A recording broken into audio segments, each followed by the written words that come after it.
Mi papá me exigió que le diera mis córneas a mi hermana ciega, pero en lugar de eso, le di la verdad. Mi papá me llamó el martes pasado diciendo que necesitábamos tener una reunión familiar seria sobre el futuro de mi hermana Jimena.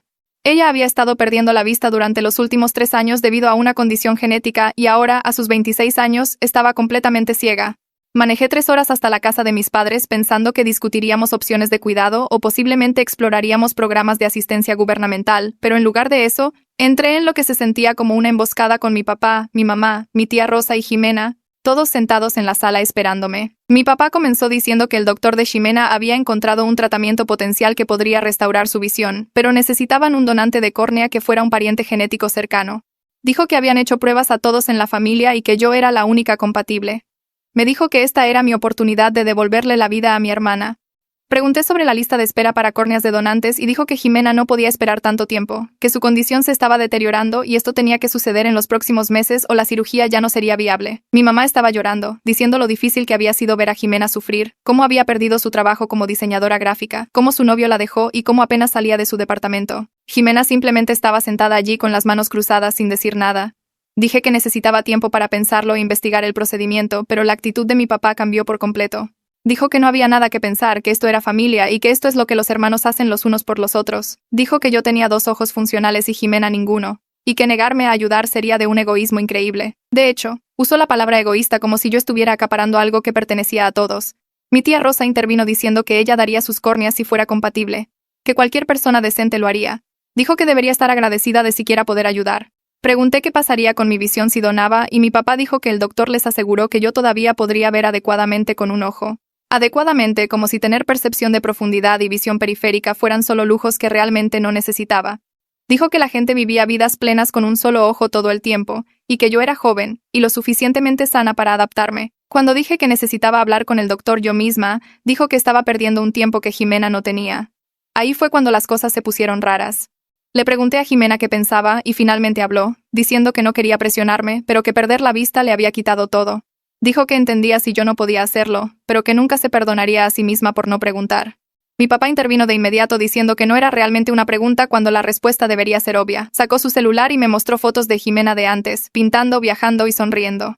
Luego me mostró fotos recientes de ella con su bastón blanco luciendo miserable. Dijo que esto sería mi culpa si dejaba que continuara. Mi mamá dijo que ya habían hablado con el cirujano y programado fechas tentativas para el próximo mes. Habían dado un depósito que no podían recuperar. Le dijeron a los amigos de Jimena la buena noticia de que pronto podría volver a ver. Le habían comprado nuevos materiales de arte para cuando se recuperara. Todo estaba planeado excepto que yo realmente aceptara. Dije que necesitaba irme y pensar, y mi papá bloqueó la puerta. Dijo que no me iría hasta que aceptara ayudar a mi hermana. Dijo que si salía por esa puerta me estaba yendo de la familia para siempre. Dijo que desheredaría a cualquier hijo que pudiera ver sufrir a sus hermanos cuando tenía el poder de solucionarlo. Mi mamá me rogó que solo dijera que sí, que me apoyarían durante la recuperación, que pagarían todo, que yo sería una heroína. Empujé a mi papá y salí. Los siguientes 3 días fueron un infierno. Llamaban constantemente. Mi papá dejó mensajes de voz diciendo que estaba matando a Jimena lentamente. Mi mamá enviaba fotos de Jimena batallando con las tareas diarias. Mi tía publicó cosas vagas en Facebook sobre la decepción familiar y el egoísmo. Otros parientes comenzaron a llamar preguntando por qué no ayudaba a mi pobre hermana. Entonces hice algo que mi papá no esperaba. Llamé al doctor de Jimena yo misma. Resulta que no había ninguna cirugía de córnea revolucionaria programada. Jimena estaba en la lista normal de trasplantes como todos los demás, y probablemente recibiría córneas de donantes dentro del año. El doctor nunca había discutido la donación en vida con mi familia porque así no funcionan los trasplantes de córnea para condiciones como la de Jimena. No puedes simplemente tomar córneas de una persona viva para una cirugía electiva. La única vez que siquiera lo considerarían es para traumas de emergencia e incluso entonces es extremadamente raro y requiere una revisión ética extensa. El doctor estaba horrorizado cuando le expliqué lo que mi familia me había dicho. Me senté en mi coche afuera de la casa de mis padres durante 20 minutos agarrando mi teléfono con el número del doctor todavía en la pantalla. Mis manos temblaban, pero mi mente se sentía extrañamente clara y fría, como si hubiera salido de mi cuerpo y finalmente pudiera ver todo sin la niebla de culpa que habían estado inyectando en mi cabeza durante años. La luz del porche todavía estaba encendida y podía ver sombras moviéndose detrás de las cortinas de la sala donde probablemente esperaban que volviera a entrar y me disculpara. Mi teléfono vibró con otra llamada de mi papá y lo vi sonar hasta que se fue al buzón de voz. Encendí el coche y me alejé de la banqueta. Mi corazón latía tan fuerte que podía sentirlo en mi garganta. Manejé las 3 horas de regreso a mi departamento en lugar de entrar a confrontarlos, sabiendo que necesitaba distancia y un plan antes de enfrentarlos de nuevo.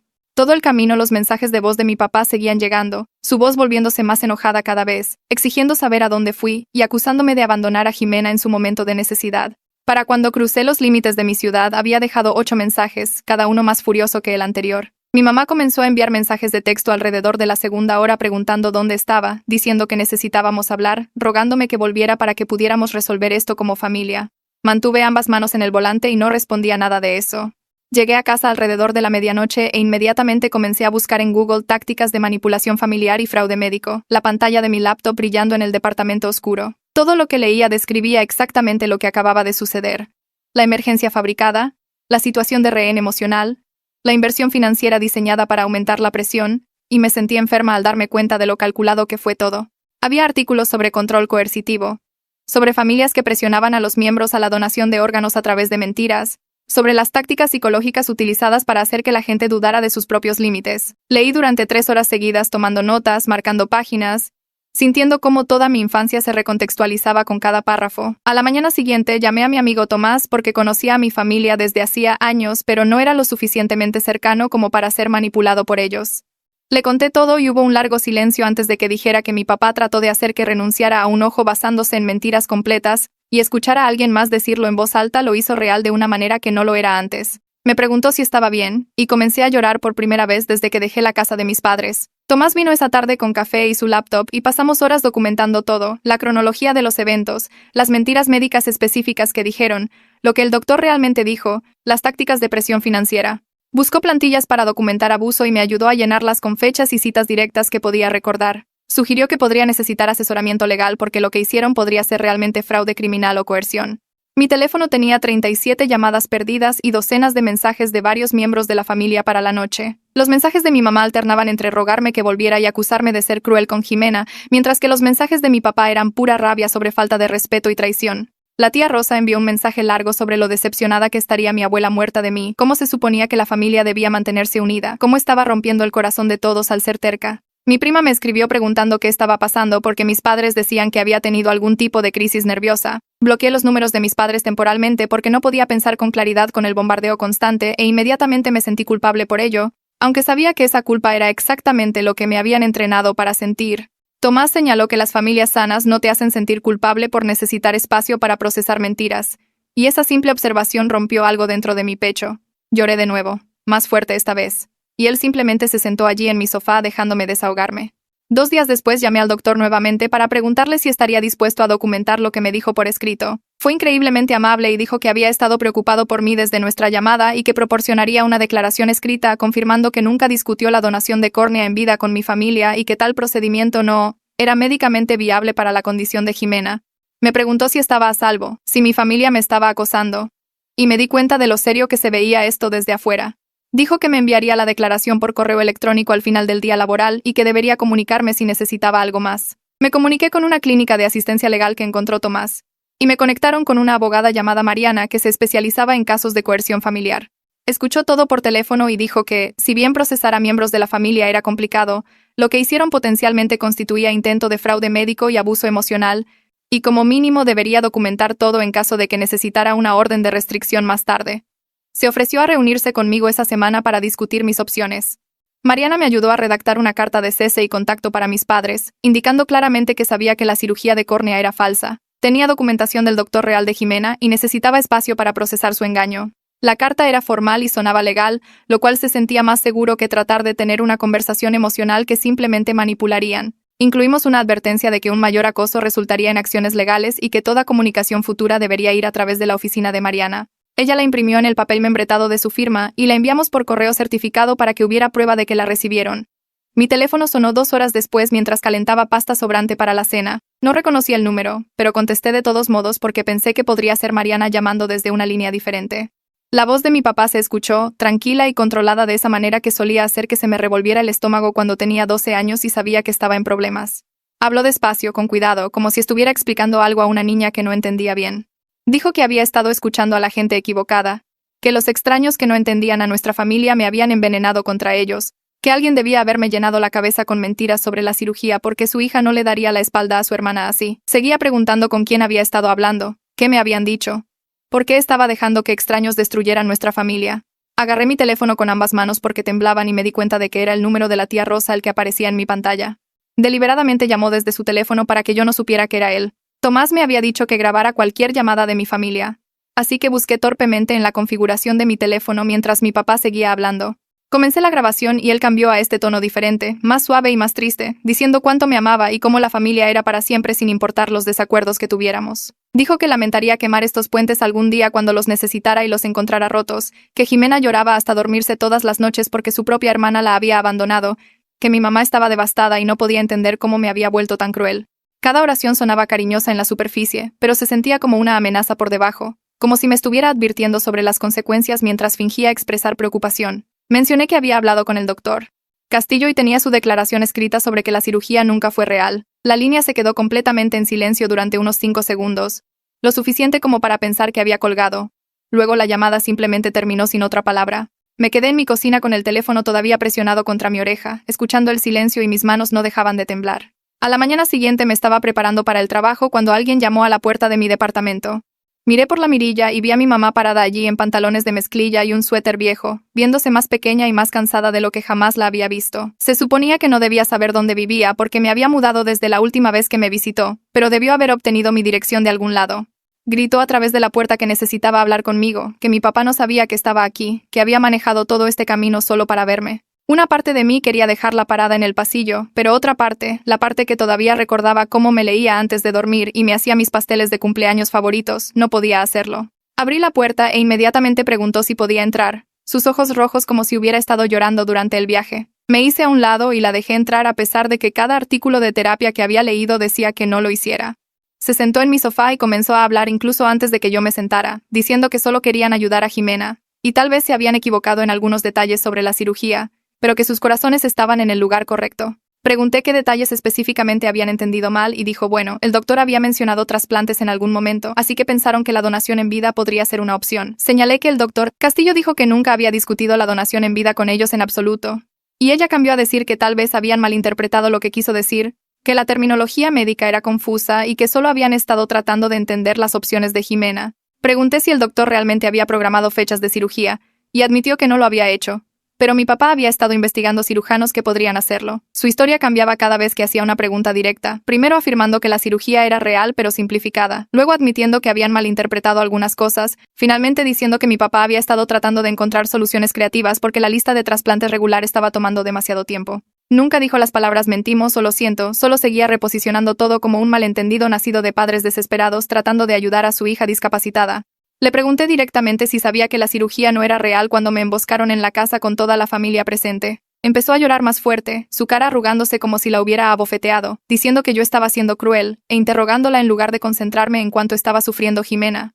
Dijo que vino aquí esperando que yo entendiera lo asustados que habían estado por perder a Jimena por completo, cómo habían estado dispuestos a intentar cualquier cosa, cómo se suponía que las familias se apoyaban mutuamente en tiempos difíciles. Seguí tratando de volver la conversación a si ella había sabido la verdad, y ella seguía desviando el tema hacia el dolor de Jimena, mi frialdad, lo decepcionados que estaban todos de mí. Después de una hora de dar vueltas en círculos, se fue diciendo que había intentado lo mejor posible, y que no podía hacer nada más si yo estaba decidida a creer lo peor de ellos. Me senté en mi sofá sintiendo como si me hubiera atropellado un camión, emocionalmente agotada y más confundida que antes de que ella llegara. Tomás vino esa noche después de que le envié un mensaje, y repasé toda la conversación tratando de averiguar qué había sucedido realmente. Escuchó todo. Luego señaló que mi mamá nunca había respondido realmente a una sola pregunta que le había hecho.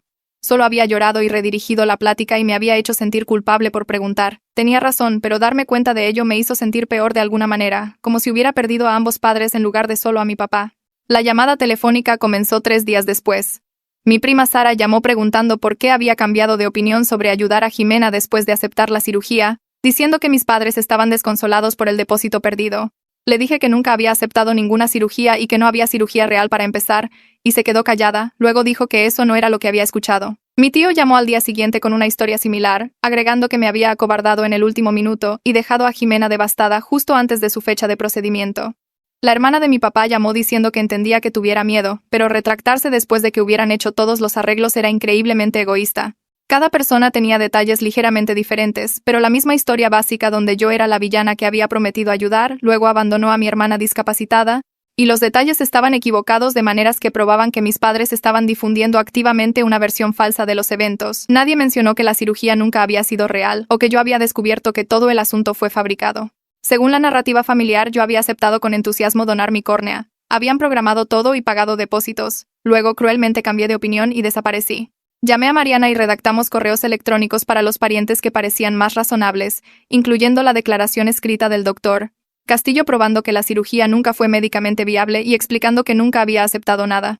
Los envié a unos 15 miembros de la familia y esperé a ver quién leería realmente la evidencia. Aproximadamente la mitad nunca respondió, simplemente se quedaron en silencio después de que envié la documentación. 3 primos y una tía se disculparon por sacar conclusiones precipitadas y dijeron que deberían haberme preguntado directamente antes de creer a mis padres. 2 parientes, incluido mi tío, en realidad se enojaron conmigo por enviar los correos electrónicos, diciendo que estaba ventilando asuntos familiares privados a extraños, y haciendo que mis padres quedaran mal al mostrar la declaración del doctor a todos. Mi tío dijo que incluso si los detalles de la cirugía fueran exagerados, mis padres habían estado tratando de ayudar a Jimena, y yo estaba siendo vengativa al humillarlos públicamente. Era como si la verdad ni siquiera importara a algunas personas siempre y cuando interrumpiera la narrativa preferida de la familia. El trabajo se volvió más difícil de enfocar porque mi cerebro seguía repitiendo conversaciones y analizando lo que la gente había dicho. Estaba en medio de revisar un informe y de repente recordaba la cara de mi mamá cuando desviaba mis preguntas, o estaba en una reunión y me daba cuenta de que no había escuchado nada durante los últimos 5 minutos. Andrés se detuvo en mi escritorio una tarde y preguntó si quería ir por un café. Y algo en la forma en que preguntó dejaba claro que había notado que yo no estaba bien. Fuimos a la cafetería al otro lado de la calle y preguntó directamente si algo estaba pasando. Le di una versión simplificada, solo diciendo que mi familia había mentido sobre una emergencia médica para manipularme, y ahora estaban difundiendo historias falsas sobre lo que sucedió. Escuchó sin interrumpir, luego compartió que había cortado contacto con su propia familia hace 3 años debido a patrones de manipulación similares. Dijo que sus padres habían usado la adicción de su hermano como arma para controlar a toda la familia, haciendo a todos responsables de arreglar problemas que ellos habían creado, y finalmente se dio cuenta de que no podía tener una relación con personas que lo veían como una herramienta en lugar de una persona. Se ofreció a conectarme con su terapeuta que se especializaba en trauma familiar, y anotó su nombre y número en una servilleta. Llamé a la oficina de la doctora Medina al día siguiente y conseguí una cita para el jueves por la tarde. La sala de espera tenía paredes azules tranquilas y sillas suaves, y llené formularios de admisión preguntando sobre mi historia familiar y estresores actuales. Cuando me llamó a su oficina, me senté e inmediatamente comencé a llorar antes de que siquiera me hubiera preguntado algo. Me disculpé por llorar y ella me dio pañuelos y dijo que este era un espacio seguro para sentir lo que fuera que estuviera sintiendo. Pregunté si estaba loca o exagerando, si tal vez mis padres realmente solo habían malinterpretado la situación médica, y yo estaba siendo demasiado dura. Me pidió que explicara exactamente lo que había sucedido. Y le conté todo. Desde la reunión emboscada hasta descubrir que la cirugía era falsa y la conversación evasiva de mi mamá, escuchó atentamente y luego me introdujo a términos que nunca había escuchado antes.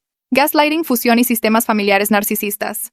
Explicó que el gaslighting era hacer que alguien cuestionara su propia realidad, que era exactamente lo que mis padres estaban haciendo al afirmar que solo habían malinterpretado la información médica cuando en realidad habían fabricado una cirugía completa. Dijo que la fusión era cuando los límites familiares eran tan borrosos que las necesidades individuales se sacrificaban por la unidad familiar, y yo había sido entrenada desde la infancia para priorizar las necesidades de Jimena sobre mi propio bienestar. De repente tenía lenguaje para cosas que había sentido toda mi vida pero nunca había podido nombrar. Regresé para mi segunda sesión y luego mi tercera. Y durante esa tercera cita, la doctora Medina me pidió que describiera otras veces que mi familia había usado tácticas de presión similares. Comencé a hablar sobre el incidente de la beca, cómo había obtenido una beca completa para una universidad a 4 horas de distancia. Pero mis padres dijeron que necesitaba quedarme localmente para ayudar con Jimena, que comenzaba a perder la vista. Lo hicieron sonar como una petición razonable, como si cualquier buena hermana quisiera estar cerca durante un momento tan difícil, y rechacé la beca sin cuestionarlo realmente. Luego recordé cómo mi fondo universitario había sido redirigido a los gastos médicos de Jimena sin que nadie lo discutiera conmigo primero, solo mi papá sentándome en mi penúltimo año y explicando que Jimena necesitaba el dinero más, y que lo entendería cuando fuera mayor. Había querido estudiar en el extranjero en España en mi segundo año, y mi mamá había llorado diciendo que era egoísta dejar a la familia cuando Jimena estaba luchando, que debería estar agradecida de poder ver el mundo mientras mi hermana se estaba quedando ciega. Había normalizado todo eso como sacrificio familiar razonable, el tipo de cosas que los hermanos hacían los unos por los otros, pero sentada en la oficina de la doctora Medina, enumerándolos en voz alta, me hizo darme cuenta de que era un patrón que se remontaba a años atrás. Cada vez que había querido algo para mí misma, había una razón por la cual Jimena lo necesitaba más. ¿Por qué yo estaba siendo egoísta por siquiera preguntar? ¿Por qué una buena hija y hermana elegiría diferente? Pasé otra semana manteniendo a mis padres bloqueados, dejando que el silencio creciera entre nosotros hasta que se sintió menos como evasión y más como espacio real para respirar. Entonces una noche me senté en mi sofá con mi teléfono en mis manos y desbloqueé ambos números. Mi corazón martilleaba contra mis costillas mientras escribía el mensaje, borrándolo y reescribiéndolo 3 veces antes de hacerlo bien. La versión final era corta y clara, sin espacio para que torcieran mis palabras o afirmaran que malinterpretaron. Escribí que sabía que la cirugía era falsa, que tenía papeles médicos del doctor, Castillo probándolo, que necesitaba 6 meses de no contacto para procesar lo que habían hecho, y que cualquier acoso más significaría que obtendría una orden de restricción. Mi dedo tembló cuando presioné enviar, e inmediatamente puse mi teléfono boca abajo en la mesa de centro como si pudiera esconderme de lo que viniera después. La respuesta de mi papá llegó en menos de 3 minutos. La notificación iluminó mi pantalla y agarré el teléfono antes de poder detenerme. Su mensaje era un párrafo completo, sin puntuación, solo un flujo de palabras llamándome muerta para él, diciendo que había elegido extraños sobre la familia, que estaba escupiendo sobre todo lo que él había sacrificado para criarme. Dijo que yo era una mentirosa y una traidora, y que esperaba que viviera con la culpa de abandonar a Jimena cuando podría haberla salvado. Las palabras se borraron mientras las leía 2 veces, luego una tercera vez, esperando sentir la culpa aplastante que él claramente esperaba. En cambio, solo me sentí cansada y triste, como ver a alguien destruir su propia vida y saber que no había nada que pudiera hacer para detenerlos. El mensaje de mi mamá comenzó a llegar justo después, una inundación de emojis llorando y mensajes cortos preguntando cómo podía hacer esto, cómo podía ser tan cruel, cómo podía tirar a mi familia por un malentendido. Envió una foto de Jimena luciendo perdida y sola, luego otro mensaje diciendo que le estaba rompiendo el corazón. Apagué mi teléfono por completo y me fui a la cama y por primera vez en semanas dormí toda la noche. 2 días después, Jimena me envió un mensaje de texto desde su propio número y miré su nombre en mi pantalla durante 1 minuto completo antes de abrir el mensaje. Su mensaje era diferente al de nuestros padres, más suave y cuidadoso, comenzando con ella diciendo que sabía que las cosas se habían complicado. Escribió que nuestros padres tal vez habían exagerado algunos detalles sobre la cirugía, que todos estaban desesperados y asustados, que ella realmente estaba luchando con estar ciega y pensó que yo querría ayudarla. Dijo que entendía que yo estuviera enojada, pero esperaba que pudiéramos resolver esto como hermanas. Todo el mensaje se sentía ensayado, como si lo hubiera practicado, o tal vez incluso alguien más lo hubiera leído primero. Podía escuchar la voz de mi mamá en ciertas frases, la forma en que Jimena enmarcaba todo como un malentendido en lugar de una mentira, la forma en que lo hacía sobre su sufrimiento en lugar de su engaño. Me di cuenta de que le habían indicado exactamente qué decir, probablemente sentada en la mesa de la cocina con nuestros padres repasando cada palabra para asegurarse de que presionaría los botones correctos. Dejé su mensaje sin responder por un día mientras hablaba con la doctora Medina sobre cómo responder. Ella me ayudó a ver que necesitaba hacerle a Jimena preguntas directas en lugar de dejar que ella controlara la narrativa con disculpas vagas que no eran realmente disculpas. Así que escribí una sola pregunta, sin palabras extra para suavizarlo o darle espacio para esquivar. Pregunté si ella sabía que la cirugía de córnea no era real cuando tuvimos esa reunión familiar en casa de nuestros padres. Presioné enviar y vi el mensaje cambiar a entregado, luego leído y luego esperé. Pasaron horas sin respuesta. Luego un día completo, luego 2 días de silencio total que se sentían más fuertes que cualquier respuesta que pudiera haber dado. Cuando su respuesta finalmente llegó, era larga, varios párrafos de explicación que de alguna manera nunca respondieron realmente lo que había preguntado. Ximena escribió sobre cómo su ceguera la hacía dependiente de nuestros padres para explicar la información médica, cómo confiaba en lo que le decían sobre las opciones de tratamiento, cómo ella también era una víctima de la situación. Describió lo asustada que estaba todo el tiempo, cómo no podía trabajar ni manejar ni hacer ninguna de las cosas que solían hacerla sentir como ella misma. Dijo que había estado lo suficientemente desesperada como para creer cualquier cosa que ofreciera esperanza, y si nuestros padres habían torcido la verdad, era porque la amaban y querían arreglar las cosas. Todo el mensaje estaba diseñado para hacerme sentir lástima por ella, para desviar el enfoque de las mentiras y ponerlo en su sufrimiento. Y lo leí 3 veces, buscando cualquier oración donde realmente respondiera a mi pregunta. Nunca lo hizo. Nunca dijo si sabía o no sabía, solo llenó párrafos con contexto y excusas que estaban destinados a hacer que la pregunta misma pareciera cruel.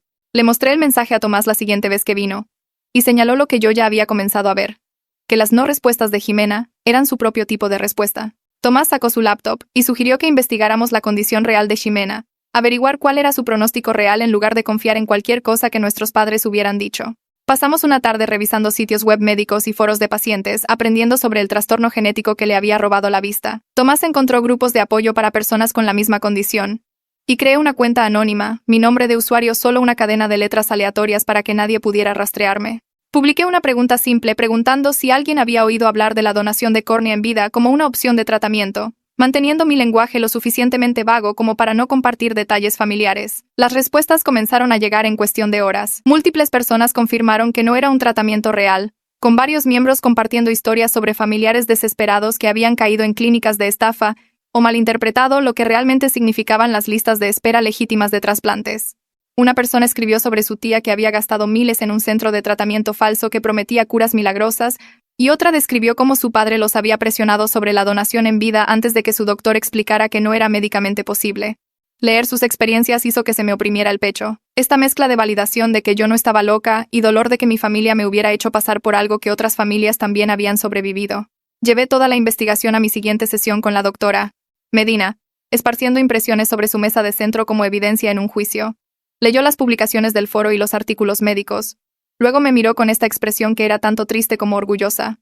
Ella me ayudó a procesar que Jimena estaba atrapada en el medio, siendo tanto una víctima de la manipulación de nuestros padres como alguien que había elegido participar en ella. La doctora Medina dijo que podía tener compasión por lo difícil que se había vuelto la vida de Jimena mientras mantenía límites sobre las mentiras, que esas dos cosas no se cancelaban mutuamente. Señaló que las no respuestas y evasivas de Jimena también eran tácticas de manipulación, comportamiento aprendido de crecer en la misma casa que yo, viendo a nuestros padres torcer la realidad hasta que todos estaban demasiado confundidos para hacerlos responsables. La sesión me dejó sintiéndome más clara, pero también más sola, aceptando que incluso mi relación con Jimena podría estar demasiado dañada para salvarse. Ese fin de semana me obligué a probar algo nuevo.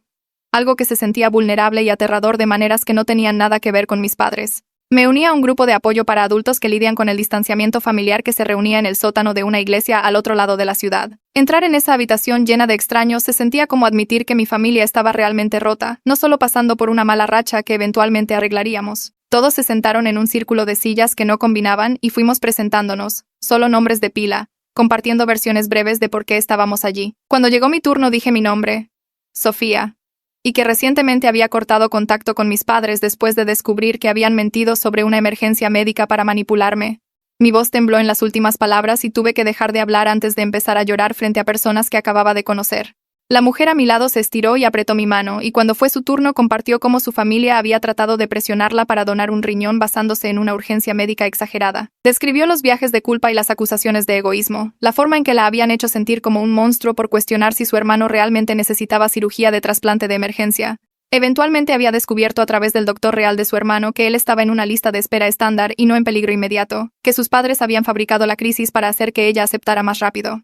Los paralelos con mi propia historia eran tan exactos que las lágrimas comenzaron a correr por mi cara antes de que pudiera detenerlas, y lloré durante el resto de su historia y durante las siguientes 3 personas compartiendo. Al final de la reunión me sentí exprimida pero menos sola, rodeada de personas que entendían que a veces la familia en la que naces es la familia de la que necesitas alejarte. Unos días después llegó una carta certificada a mi departamento. Los nombres de mis padres en la esquina de la dirección de remitente hicieron que se me cayera el estómago. Firmé con manos temblorosas y la llevé adentro, mirando el sobre de aspecto oficial durante 20 minutos antes de poder obligarme a abrirlo. Adentro había una carta de un abogado amenazando con demandarme por angustia emocional y difamación porque había compartido la declaración del doctor Castillo con parientes. El lenguaje legal era denso e intimidante, lleno de frases sobre daños y responsabilidad que hacían sonar como si hubiera cometido algún delito grave. Inmediatamente llamé a Mariana y le leí todo por teléfono, mi voz volviéndose más aguda y con más pánico con cada párrafo. Escuchó en silencio y luego dijo exactamente lo que necesitaba escuchar, que esta era una táctica de intimidación clásica sin mérito legal, que la verdad era una defensa completa contra la difamación y que tenía documentación probando que todo lo que había dicho era exacto. Me dijo que hiciera copias de la carta y la agregara a mi archivo como evidencia de acoso continuo, que en realidad fortalecía mi caso si alguna vez necesitaba esa orden de restricción. Mi prima Sara me llamó la semana siguiente, su voz tensa e incómoda de una manera que me preparó para malas noticias. Dijo que necesitaba decirme algo que probablemente no quería escuchar, que nuestros padres estaban difundiendo una nueva historia a través de la familia. Le estaban diciendo a la gente que yo había tenido un colapso mental, que estaba haciendo acusaciones falsas contra ellos porque no estaba estable, y estaban señalando mi asistencia a terapia como prueba de que estaba enferma mentalmente. Sara dijo que no les creía, pero pensó que debería saber lo que estaban diciendo, especialmente porque algunos parientes estaban tomando su palabra por hecho. Le agradecí por decirme y colgué. Luego me senté en el piso de mi baño sintiendo una rabia tan pura que hacía que mis manos temblaran. Habían hecho todo lo demás y yo lo había sobrevivido, pero usar mi proceso de curación como arma se sentía como una traición en un nivel diferente. Había comenzado terapia para procesar su abuso, y ahora lo estaban usando como evidencia de que yo era el problema, torciendo mi intento de estar sana en munición contra mí. El trabajo se convirtió en el único lugar donde me sentía normal, donde era simplemente competente y profesional, y nadie sabía sobre el desastre en que se había convertido mi vida personal. Me lancé a proyectos con una intensidad que probablemente no era saludable, quedándome hasta tarde y ofreciéndome para tareas adicionales porque ir a casa significaba sentarme con pensamientos que no estaba lista para procesar. Andrés notó el cambio. La forma en que había pasado de estar distraída y retraída a casi maníaca con la productividad. Empezó a checarme durante los descansos para el almuerzo, no preguntando directamente qué estaba mal, pero asegurándose de que realmente comiera en lugar de trabajar durante las comidas. Pasaba por mi escritorio con café o me arrastraba afuera para caminar alrededor del edificio, lo suficientemente casual para que no se sintiera como lástima, pero lo suficientemente consistente para que supiera que estaba preocupado. Estaba agradecida por su presencia sin estar lista para explicar por qué la necesitaba. 3 meses después de la confrontación inicial, mi teléfono sonó de un número que no reconocí. Casi no contesto, me había vuelto cautelosa con las llamadas desconocidas después de la visita emboscada de mi mamá, pero algo me hizo contestar de todos modos. La voz de Jimena se escuchó a través del altavoz, llorando tan fuerte que apenas podía entender sus primeras palabras. Dijo que nuestros padres la estaban volviendo loca, que la casa estaba tensa y miserable cada día, que nuestro papá estaba enojado todo el tiempo, y nuestra mamá estaba deprimida y apenas salía de la cama. Dijo que ya no podía soportar estar en medio de todo, que el silencio y las peleas la estaban asfixiando, que necesitaba que yo volviera y arreglara las cosas porque no sabía cuánto más podía aguantar. La escuché sollozar y sentí mi corazón dividirse entre la hermana con la que había crecido y la persona que se había quedado callada mientras nuestros padres intentaban robar mi visión basándose en mentiras. Le dije que nada de esto era mi culpa. Yo no creé la situación al descubrir sus mentiras. Ellos la crearon al mentir en primer lugar. Yo no era responsable de arreglar las consecuencias de sus elecciones. La voz de Jimena se volvió aguda y enojada a través del altavoz del teléfono. Dijo que yo estaba siendo egoísta y moralista, que la estaba castigando por algo que hicieron nuestros padres. Dijo que ella era la que sufría ahora debido a mi terquedad, que la casa era una pesadilla para vivir, y que yo podía arreglarlo simplemente volviendo y dejando que las cosas volvieran a la normalidad. Me di cuenta en ese momento que ella todavía no se veía a sí misma teniendo ninguna parte en el engaño. Se había sentado allí en silencio durante toda esa intervención, dejó que mintieran sobre la cirugía, jugó a la víctima mientras intentaban manipularme para que renunciara a mi visión. Pero en su mente, ella solo estaba atrapada en el medio, una espectadora inocente del esquema de nuestros padres. Le dije que necesitaba irme, y colgué antes de que pudiera decir algo más. Mi siguiente sesión de terapia con la doctora Medina ocurrió 2 días después. Le conté sobre la llamada de Jimena y cómo se había posicionado como otra víctima del comportamiento de nuestros padres. La doctora Medina escuchó y luego comenzó a explicar patrones y sistemas familiares, cómo la disfunción se transmite de generación en generación como rasgos genéticos. Dijo que mi papá probablemente aprendió estas tácticas de manipulación de sus propios padres, que creció en un sistema donde la coerción y la culpa eran herramientas normales para obtener lo que querías. Explicó que familias como la mía a menudo se organizan en torno a proteger al miembro más frágil y las necesidades de todos los demás se vuelven secundarias. La ceguera de Jimena la convertía en la frágil, así que toda la estructura familiar se doblaba para mantenerla cómoda, incluso si eso significaba sacrificarme a mí. La doctora Medina dijo que romper estos patrones generalmente significa ser convertida en el chivo expiatorio, como la loca que no quiere jugar el juego. La familia necesita a alguien a quien culpar por la incomodidad del cambio y esa persona suele ser quien comienza a exigir honestidad y límites. Yo era esa persona ahora. Dijo que era solitario pero necesario, que quedarse en la disfunción para evitar ser el malo solo significaba dejar que el patrón continuara en la siguiente generación. 3 días después de esa sesión, estaba navegando por las redes sociales durante mi descanso para el almuerzo cuando vi una publicación compartida de una de las amigas de mi mamá. Era una campaña de GoFundMe para los gastos médicos de Jimena. La descripción hizo que se me cayera el estómago. Hablaba sobre la lucha de Jimena con la ceguera, mencionaba un tratamiento potencial que podría restaurar su visión, e implicaba fuertemente que las circunstancias familiares habían hecho imposible perseguir la cirugía. La redacción era cuidadosa, nunca diciendo directamente que yo me había retractado. Pero cualquiera que lo leyera asumiría que algún miembro de la familia había fallado en ayudar. La campaña había recaudado casi 60,000 pesos en menos de una semana. Comentarios de amigos y parientes lejanos llenaban la página, ofreciendo oraciones y pequeñas donaciones, diciendo qué terrible era que Jimena no pudiera obtener la ayuda que necesitaba. Me senté en mi coche mirando la pantalla de mi teléfono sintiéndome enferma. Estaban recaudando fondos basándose en las mismas mentiras que me habían dicho, obteniendo dinero de personas que no tenían idea de que la cirugía era falsa. Tomé capturas de pantalla de todo y se las envié por mensaje a Mariana y a la doctora Medina, preguntando qué debería hacer. Mariana me devolvió la llamada en 1 hora. Dijo que esto era fraude real, no solo manipulación familiar. Estaban solicitando donaciones basándose en información médica falsa, lo cual violaba los términos de GoFundMe y posiblemente las leyes estatales de fraude. Dijo que tenía documentación del doctor Castillo probando que la cirugía no era real, lo que significaba que podía reportar la campaña y probablemente hacer que la retiraran. Pero también me advirtió que causaría una explosión masiva en mi familia. Mis padres sabrían que estaba trabajando activamente contra ellos, no solo manteniendo distancia. La doctora Medina dijo algo similar cuando lo llevé a terapia esa semana. Me preguntó si estaba preparada para las consecuencias de exponerlos públicamente, incluso si lo que estaban haciendo estaba mal. Pensé en todas esas personas donando su dinero basándose en mentiras, en mis padres beneficiándose del mismo esquema que habían tratado de usar conmigo. Les dije a ambas que quería reportarlo. Mariana me ayudó a presentar el reporte de fraude con el equipo de soporte de GoFundMe. Presenté la declaración escrita del Dr. Castillo, la cronología de los eventos y capturas de pantalla de los mensajes de mis padres tratando de presionarme para la cirugía falsa. La clínica de asistencia legal agregó una carta explicando la situación desde su perspectiva. Luego esperé. Durante 6 días no pasó nada y comencé a preguntarme si a GoFundMe siquiera le importaría. Entonces la campaña desapareció del sitio. Simplemente se fue, con un mensaje diciendo que había sido eliminada por violar las pautas de la comunidad. Mariana me dijo más tarde que a mis padres se les había requerido reembolsar todas las donaciones y que GoFundMe había marcado su cuenta para prevenir futuras campañas. La respuesta de mi papá llegó en una inundación de mensajes desde su correo electrónico, ya que todavía lo tenía bloqueado en mi teléfono. Dijo que había destruido la reputación de la familia, que todos pensarían que eran estafadores ahora, que los había humillado frente a toda la comunidad. Dijo que yo era vengativa y cruel, que me había esforzado por lastimarlos cuando solo estaban tratando de ayudar a Jimena. Los mensajes se volvieron más enojados y menos coherentes a medida que continuaban. Mi mamá envió mensajes más cortos diciendo que no podía creer que yo hiciera esto, que reportarlos a GoFundMe estaba llevando las cosas demasiado lejos, que estaba destrozando a la familia por orgullo. El martes siguiente, nuestra recepcionista llamó a mi teléfono de escritorio diciendo que alguien estaba en el vestíbulo preguntando por mí. No esperaba a nadie, así que bajé confundida. Mi mamá estaba parada cerca de la entrada viéndose más pequeña de lo que recordaba, su cara cansada y triste. No intentó acercarse a mí cuando crucé la puerta de seguridad. Solo caminó hacia mí, me entregó un sobre grueso y se fue sin decir una palabra. Me quedé allí sosteniéndolo, viéndola caminar hacia su coche en el estacionamiento. El sobre tenía mi nombre escrito en el frente con su letra cursiva. Lo llevé de vuelta arriba y lo puse en mi bolsa sin abrirlo.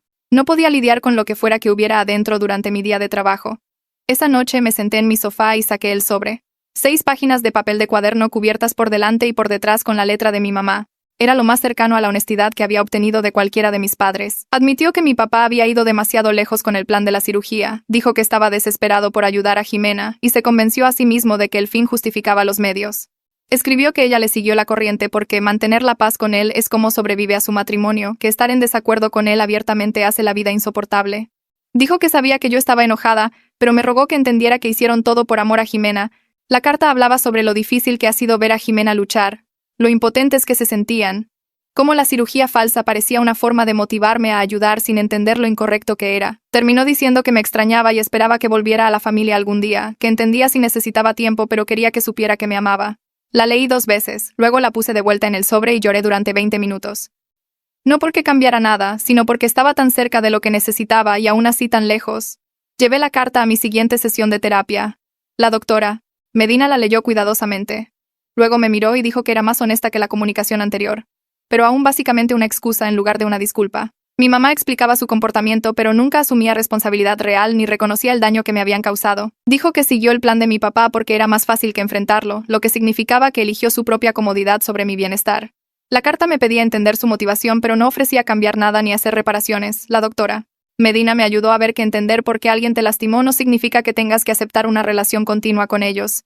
Puedes tener compasión por sus circunstancias mientras te proteges de su comportamiento. Mi mamá estaba atrapada en su propia disfunción, pero eso no me obligaba a quedarme atrapada con ella.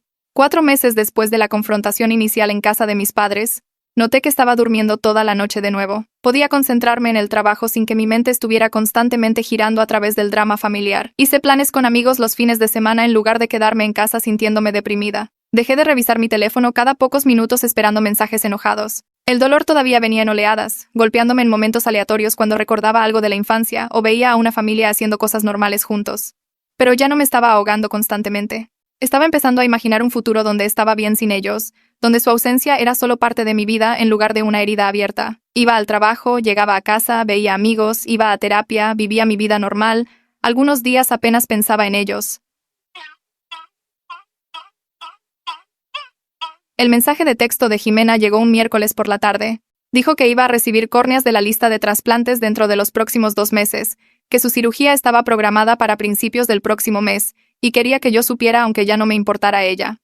El mensaje estaba claramente diseñado para hacerme sentir culpable, la frase final y la acusación envuelta en información. Me senté con mi teléfono por unos minutos. Luego escribí que estaba genuinamente feliz de que su cirugía estuviera programada y le deseé un procedimiento sin problemas y una recuperación completa. Lo decía en serio. Pasara lo que pasara entre nosotras, no quería que se quedara ciega. Leyó el mensaje inmediatamente pero no respondió. Guardé mi teléfono y volví al trabajo. Ese sábado me reuní con Tomás para tomar café en el lugar cerca de su departamento. Habíamos estado haciendo esto cada pocas semanas desde que todo sucedió, él checando cómo estaba y yo actualizándolo sobre el último drama familiar. Pero esta vez se sintió diferente. Le dije que pensaba que estaba lista para seguir adelante con mi vida en lugar de solo procesar el pasado. Preguntó cómo se veía eso, revolviendo azúcar en su café. Me di cuenta mientras respondía que quería ayudar a otras personas lidiando con manipulación familiar, tal vez ser voluntaria en la clínica de asistencia legal donde trabajaba Mariana, o facilitar grupos de apoyo para personas pasando por situaciones similares. Quería tomar todo lo que había aprendido y usarlo, para que otras personas no se sintieran tan solas como yo me había sentido. Tomás sonrió y dijo que eso sonaba exactamente correcto, que convertir el dolor en propósito era cómo la gente sobrevivía a cosas como esta. Pasamos el resto de la tarde hablando sobre pasos prácticos, él ayudándome a investigar oportunidades de voluntariado y redactar un correo electrónico a Mariana sobre involucrarme con la clínica. Mariana me envió información sobre una organización de derechos familiares la semana siguiente, junto con una nota diciendo que necesitaban voluntarios para su línea de ayuda. El entrenamiento fue de 4 sesiones, 2 horas cada una, cubriendo cómo reconocer tácticas de coerción, qué recursos existían para personas en crisis, y cómo proporcionar apoyo sin sobrepasar límites. Me senté en una sala de conferencias con otros 8 voluntarios, escuchando estudios de caso que sonaban como mi propia vida. El facilitador habló sobre familias que usaban emergencias médicas para manipular a los miembros, sobre tácticas de presión financiera, sobre el uso de la culpa y la obligación como armas. Tomé páginas de notas, subrayando frases que describían exactamente lo que mis padres me habían hecho. Durante la tercera sesión, practicamos tomar llamadas con escenarios de juego de roles. Jugué a ser quien llamaba primero, describiendo una situación donde mi hermano necesitaba un riñón y mis padres amenazaban con desheredarme si no donaba. El voluntario jugando al consejero de la línea de ayuda validó mis sentimientos y preguntó sobre mis propias preocupaciones de salud, y comencé a llorar sin querer, porque nadie en mi familia real había preguntado por mi bienestar durante toda la situación de las córneas. La facilitadora pausó el ejercicio y verificó si estaba bien, y expliqué que esto era exactamente lo que me había sucedido, solo con córneas en lugar de un riñón. Ella asintió y dijo que por eso el apoyo de pares era tan poderoso, porque entendíamos desde adentro cómo se sentía la manipulación.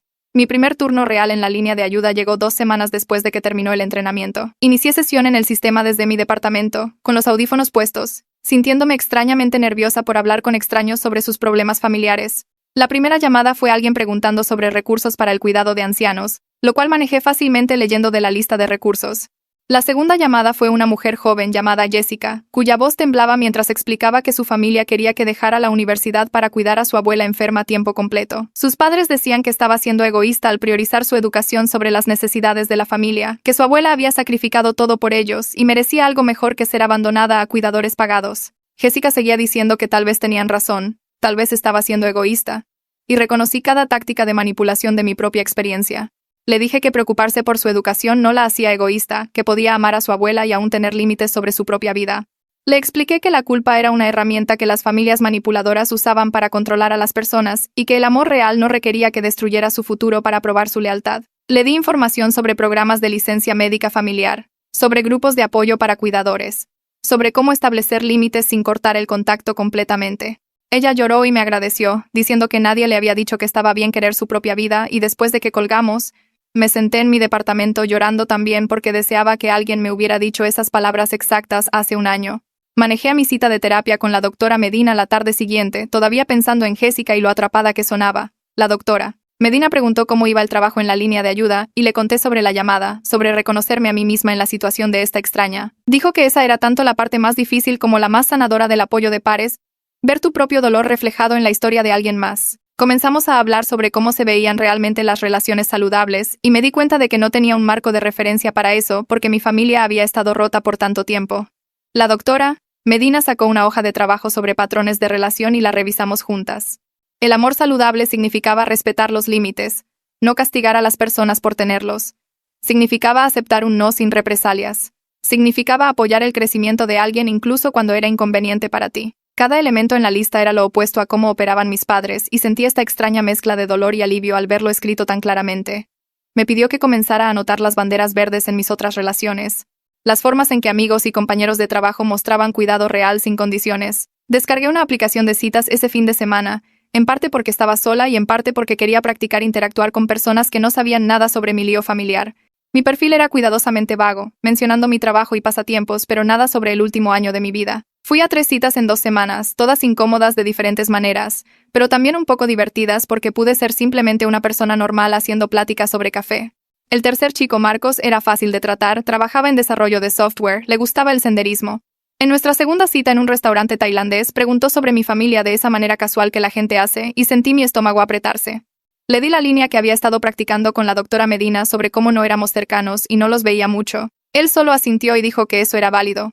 Algunas familias eran complicadas y luego cambió el tema para preguntar sobre mis rutas de senderismo favoritas. El hecho de que no presionara por detalles o tratara de arreglarlo se sintió completamente revolucionario, como si tal vez pudiera salir con alguien sin que mi drama familiar se convirtiera en el centro de todo. Habían pasado 5 meses desde la confrontación en casa de mis padres cuando mi teléfono vibró con un mensaje de mi prima Sara.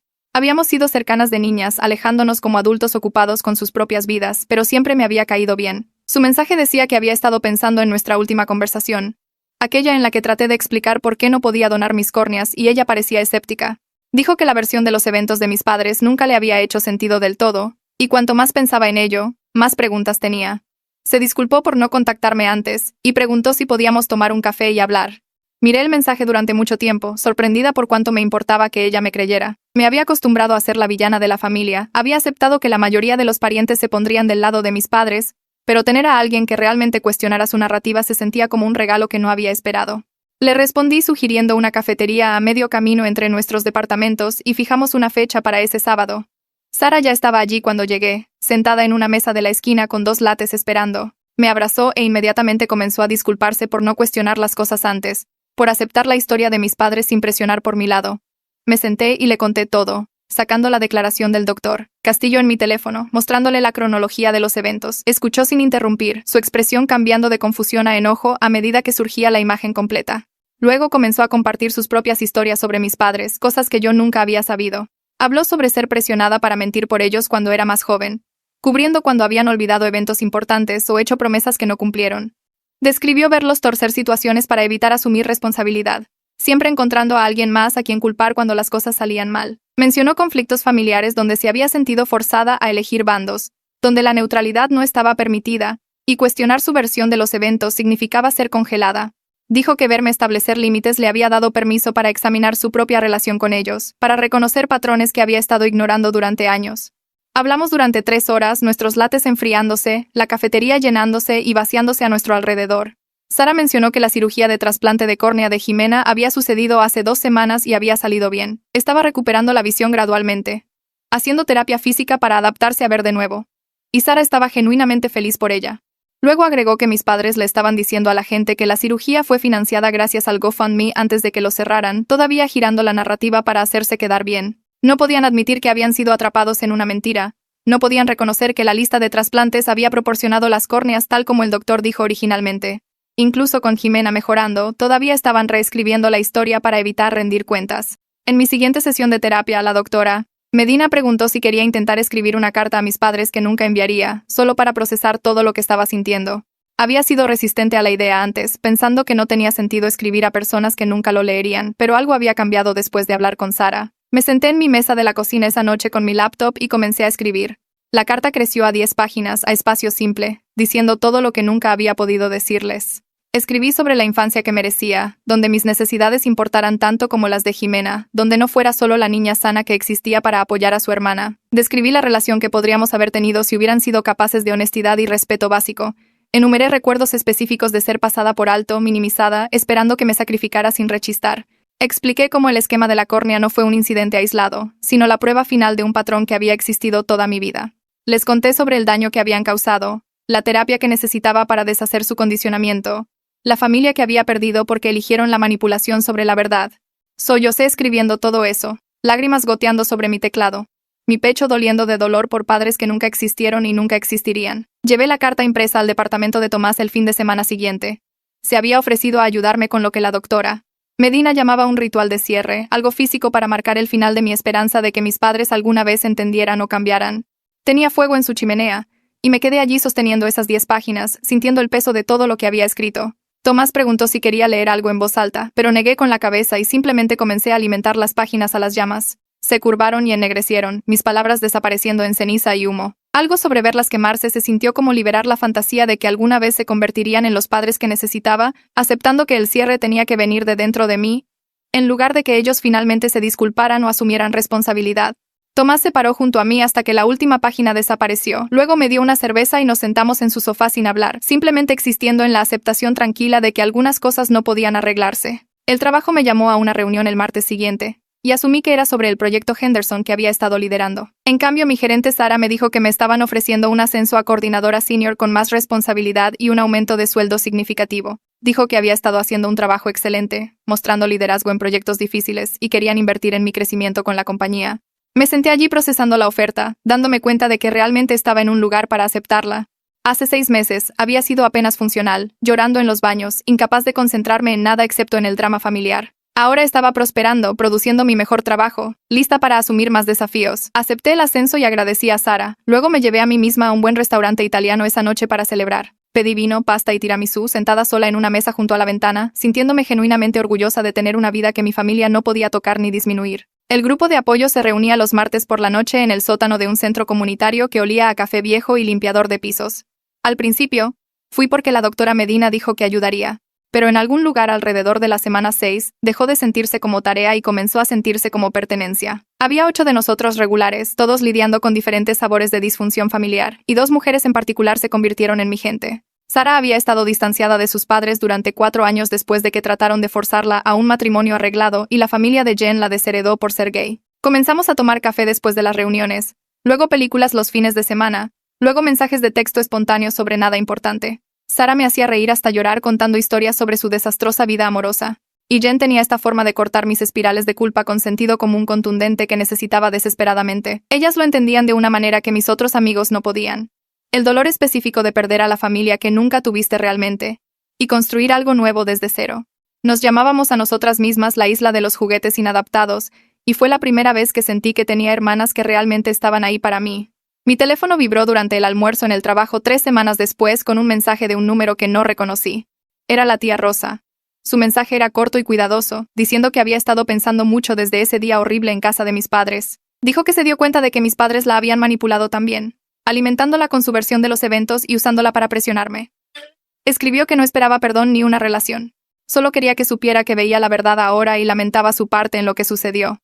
El mensaje terminó con ella diciendo que esperaba que yo estuviera bien y entendía si nunca quería hablar con ella de nuevo.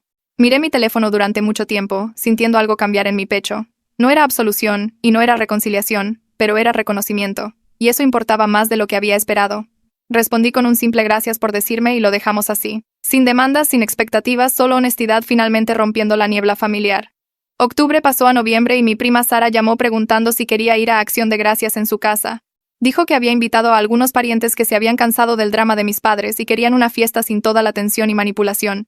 Estaba nerviosa al decir que sí, preocupada de que fuera incómodo o que alguien mencionara todo el lío, pero también extrañaba tener familia que se sintiera normal. El departamento de Sara era pequeño y estaba lleno con 7 de nosotros apretados alrededor de su mesa de comedor, pero el día fue sorprendentemente fácil. Comimos demasiado pavo y discutimos sobre fútbol y jugamos juegos de mesa y nadie mencionó a mis padres ni a Jimena ni córneas ni nada de eso. Mi tío preguntó sobre mi ascenso en el trabajo y realmente escuchó mi respuesta. Los hijos de Sara me mostraron sus dulces de Halloween e intentaron enseñarme bailes de TikTok. Cuando me fui esa noche, abrazando a todos para despedirme y prometiendo ir a la fiesta de Navidad de Sara, sentí algo que no había sentido en meses. Podía tener familia sin tener a mis padres. Las dos cosas no eran lo mismo, y no tenía que perder una para protegerme de la otra. Sara del grupo de apoyo me presentó a su compañero de trabajo en diciembre. Su nombre era Toño y era divertido y fácil de hablar y fuimos a 3 citas antes de que reuniera el valor para contarles sobre mi situación familiar. Estábamos en un restaurante tailandés y simplemente lo solté entre bocados de pad thai. Toda la historia condensada en 5 minutos de explicación divagante. Toño escuchó sin interrumpir, asintiendo ocasionalmente, y cuando terminé, tomó un sorbo de su cerveza y dijo que su propia familia también tenía problemas. Su papá era alcohólico y había estado entrando y saliendo de rehabilitación toda su infancia y su mamá lo permitió durante años antes de finalmente irse. Dijo que entendía lo que era tener un trasfondo complicado y elegir algo mejor de lo que viniste. Conectamos por tener familias que no podíamos arreglar y futuros que estábamos construyendo en nuestros propios términos, y se sintió bien estar con alguien que entendía que algunas cosas simplemente eran lo que eran. No trató de arreglarlo ni juzgarme ni sugerir que debería darles a mis padres otra oportunidad. Solo lo aceptó como parte de mi historia y pasó a preguntar sobre mis películas favoritas. 6 meses después de ese día horrible en casa de mis padres, La Organización de Derechos Familiares preguntó si facilitaría un nuevo grupo de apoyo para adultos jóvenes lidiando con manipulación y coerción. Dije que sí antes de haberlo pensado completamente, luego pasé una semana entrando en pánico sobre si estaba calificada.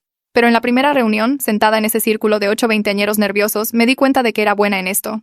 Podía detectar las tácticas de manipulación inmediatamente porque las había vivido. Cuando una chica describió los viajes de culpa de su mamá, sabía exactamente a qué se refería. Cuando un chico habló sobre sentirse loco porque la versión de los eventos de su familia no coincidía con la realidad, pude validar que su percepción era confiable. Ofrecí recursos prácticos y ayudé a la gente a establecer límites y les recordé que no eran egoístas por protegerse a sí mismos. Convertir mi peor experiencia en algo que ayudara a otros se sentía como alquimia, transformando veneno en medicina. Después de cada reunión, conducía a casa cansada pero satisfecha, como si hubiera encontrado una manera de darle sentido al dolor. Mi teléfono se iluminó a finales de diciembre con un mensaje de Jimena. Era una foto de ella sonriendo a la cámara, sus ojos claros y enfocados, y el mensaje solo decía: «Puedo ver de nuevo». Mi corazón hizo algo complicado, feliz y triste y aliviado todo a la vez. Respondí con felicitaciones y le dije que estaba genuinamente contenta de que la cirugía funcionara. Ella respondió con un gracias y preguntó cómo estaba, y tuvimos este breve y cuidadoso intercambio que se sintió cordial pero distante. No se disculpó por las mentiras ni reconoció lo que sucedió, y no presioné por ello. Tal vez algún día podríamos tener algún tipo de relación, algo honesto y con límites y real, pero no estaba conteniendo la respiración. Por ahora, cordial se sentía como suficiente. La tarjeta de Navidad llegó 3 días antes de la fiesta, reenviada desde mi antigua dirección. Tenía una escena genérica de invierno en el frente, y adentro mis padres habían escrito: «Pensando en ti durante esta temporada especial», con ambas firmas. Sin reconocimiento de los últimos 6 meses, sin disculpa, sin referencia a nada de lo que sucedió. Solo una tarjeta alegre, como si fuéramos una familia normal que simplemente había perdido el contacto. La llevé a mi siguiente sesión de terapia y la doctora Medina y yo hablamos sobre lo que significaba. Dijo que esto eran ellos probando si yo barrería todo debajo de la alfombra si simplemente fingían que no había sucedido, ofreciéndome un camino fácil de regreso al redil familiar si estaba dispuesta a ignorar la realidad. Discutimos cómo responder. En absoluto señalaría que fingir era aceptable, que podían mentir y manipular, y luego reiniciar la relación en sus términos sin nunca asumir responsabilidad. Tiré la tarjeta a la basura de mi cocina esa noche y no envié nada de vuelta. El silencio se sintió como su propio tipo de respuesta. Enero trajo un correo electrónico inesperado de la Organización de Derechos Familiares. Estaban expandiendo su junta directiva y querían saber si estaría interesada en unirme. La posición implicaría planificación estratégica, recaudación de fondos y ayudar a dar forma a programas para personas experimentando trauma familiar y coerción. Aceptar se sintió como reclamar una nueva identidad. No solo como alguien que había sobrevivido a la manipulación familiar, sino como alguien trabajando activamente para ayudar a otros a hacer lo mismo. Mi historia tenía propósito ahora más allá de ser simplemente algo horrible que me sucedió. Era un recurso, un mapa, prueba de que podías confiar en ti misma y establecer límites y construir una vida que se sintiera bien. Llené la solicitud esa noche y recibí la llamada de aceptación 2 semanas después. En la primera reunión de la junta, presentándome a los otros directores, sentí que había encontrado a mi gente de una manera completamente diferente al grupo de apoyo. Estas eran personas que habían convertido su dolor en acción, que decidieron que sus experiencias deberían significar algo. Tomás vino a cenar en febrero y me dijo que estaba orgulloso de lo lejos que había llegado. Estábamos comiendo pizza para llevar en mi sofá y simplemente lo soltó de la nada. Mirándome con esta expresión que era cariñosa y un poco asombrada, me di cuenta sentada allí de que estaba orgullosa de mí misma también. Había confiado en mi propia percepción cuando toda mi familia me dijo que estaba equivocada. Había mantenido límites a pesar de la presión constante y la culpa y las amenazas. Había construido un sistema de apoyo desde cero, encontrado una terapeuta, unido a grupos, hecho amigos que realmente estaban ahí para mí. Estaba genuinamente feliz en mi vida diaria, haciendo trabajo que me importaba y saliendo con alguien amable y facilitando grupos y pasando el día de gracias con primos que me respetaban. La familia en la que nací ya no me definía. Eran solo personas que solía conocer que habían tomado decisiones que no podía aceptar. Y yo había tomado la decisión de construir algo mejor sin ellos. Toño y yo habíamos estado saliendo durante 4 meses cuando preguntó sobre conocer a mi familia. Estábamos en su departamento viendo una película y lo dijo casualmente, como si fuera el siguiente paso natural. Pausé la película y me giré para mirarlo, mi corazón latiendo más rápido, y le dije la verdad.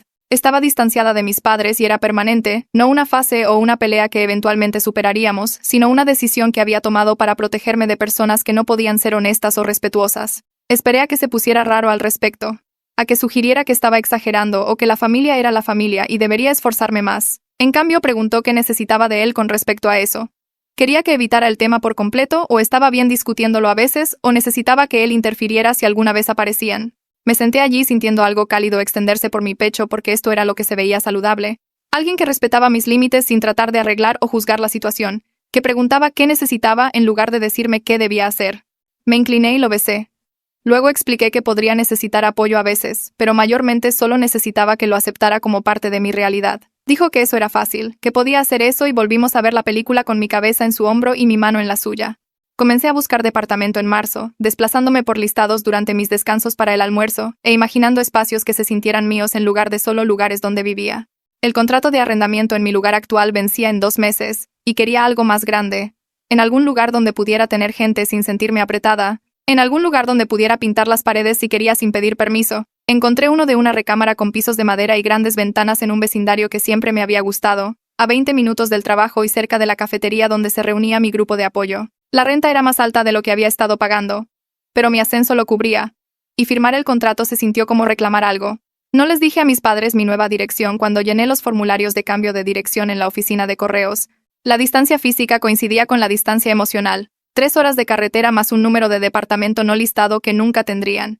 El día de la mudanza fue caluroso y caótico. Tomás y Toño y mis amigos del grupo de apoyo apareciendo con sus coches para ayudar a cargar cajas. Hicimos una fiesta de pizza al desempacar. Sentados en mi nuevo sofá comiendo a domicilio mientras mi amiga Jenna colgaba cortinas y Toño armaba mi librero. El departamento se llenó de risas y chistes tontos y personas que realmente aparecían cuando decían que lo harían, y me di cuenta de que así se sentía un hogar, no la casa en la que crecí, sino este espacio que había elegido, lleno de personas que me respetaban y valoraban sin condiciones. Un año después de la confrontación presenté un ensayo a una revista en línea que se especializaba en narrativas personales sobre dinámicas familiares. Usé un seudónimo, Cassandra Mills, para proteger mi privacidad. Pero escribí sobre todo: el esquema de la cirugía falsa, las tácticas de manipulación, el proceso de liberarse. El editor lo aceptó en una semana y ver mis palabras publicadas hizo que toda la pesadilla sintiera que tenía un propósito más allá de ser simplemente algo horrible que me sucedió.